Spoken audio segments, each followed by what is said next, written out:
E aí, pessoal, bora dar uma olhada a fundo no relatório de setembro de 2025 de um dos gigantes do mercado de fundos imobiliários do Brasil, o Kinea Rendimentos Imobiliários, mais conhecido como o KNCR11.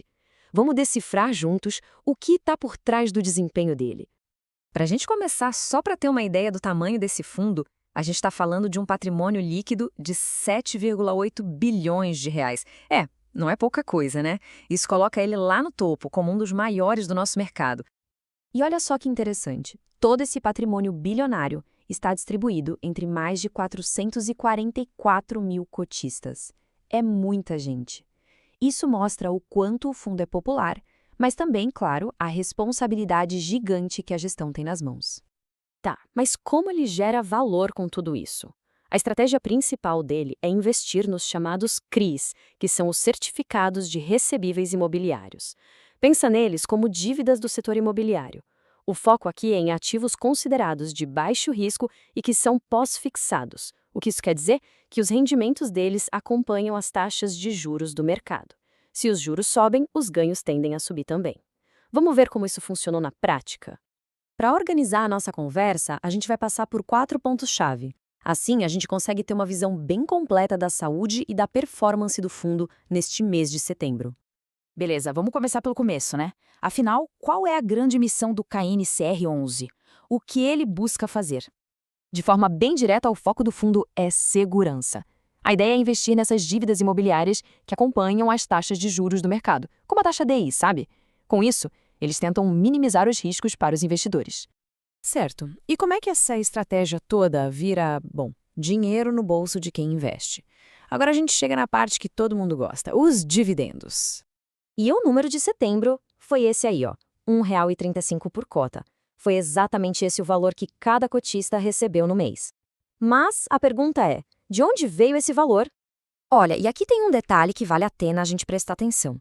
Se a gente olhar a tabela, o fundo gerou um resultado de 1,34 por cota, mas distribuiu 1,35. Essa diferençazinha, esse 1 centavo, saiu das reservas que o fundo acumula. É uma manobra bem comum, tá? Os gestores fazem isso para manter os pagamentos mais estáveis, sem muita oscilação. Mas é sempre bom ficar de olho nisso. E o que isso representa em termos de performance? Bom, esse pagamento foi equivalente a 108% da taxa de I, que é a nossa grande referência de juros. E tem aquele detalhe super importante. Para a pessoa física, esse rendimento é isento de imposto de renda, o que faz toda a diferença. Ok, então de onde exatamente está vindo essa grana toda? Vamos dar uma espiada nos ativos que estão dentro da carteira do fundo. Esse gráfico aqui, ele basicamente resume toda a estratégia do fundo. Dá uma olhada. Praticamente o portfólio inteiro, 98% dele, está ligado ao CDI. O CDI é aquela taxa que caminha coladinha com a Selic. Ou seja, a conclusão é bem simples. Quando o Banco Central sobe juros, a tendência é que os rendimentos do fundo subam junto. É uma relação bem direta. E não é só o CDI puro, não. A carteira, na média, está rendendo o CDI mais um prêmio, uma taxa extra de 2,16% ao ano. É esse algo a mais, que no mercado a gente chama de spread, que faz a rentabilidade ficar acima da referência. E a gestão, não ficou de braços cruzados em setembro, não. Foram quase 195 milhões de reais em novos investimentos. Os destaques foram 2 operações grandes. Uma de 160 milhões para financiar o hotel JW Marriott e outra para a construtora Tenda. O fundo também usa um mecanismo financeiro chamado operações compromissadas. Para simplificar, é como se o fundo pegasse um dinheiro emprestado por um prazo bem curto para poder aproveitar uma oportunidade de investimento que apareceu sem precisar vender nenhum ativo que ele já tem. Isso gera o que a gente chama de alavancagem. Pode aumentar bastante os retornos, mas, claro, também adiciona um nível de risco. E qual o tamanho dessa alavancagem hoje no fundo? Atualmente, ela representa 8% do patrimônio líquido. Na visão do gestor, um nível que está sob controle, adequado para a estratégia que eles estão seguindo. Bom, agora vamos juntar todas essas peças, vamos ver os resultados financeiros do mês e ouvir o que o próprio gestor tem a dizer sobre o futuro. Essa tabela aqui mostra o fechamento do mês, os números consolidados. A gente confirma o que já tinha visto por cota, o fundo distribuiu um total de 103,3 milhões de reais, um pouquinho acima dos 102,6 milhões que ele conseguiu gerar de resultado líquido. Mas aqui vem a parte mais importante, a notícia que tranquiliza. O gestor afirma no relatório que a carteira de investimentos continua saudável. O que isso quer dizer?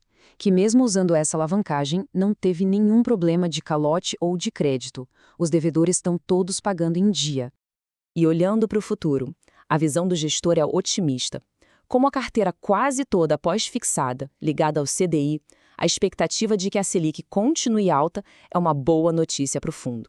Isso deve continuar jogando os rendimentos para cima nos próximos meses. Então, vamos fazer um balanço aqui.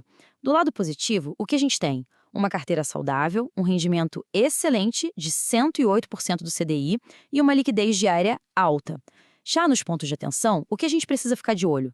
A distribuição que foi um pouquinho acima do resultado, o uso de alavancagem, que hoje está em 8%, e essa dependência bem forte da taxa de juros.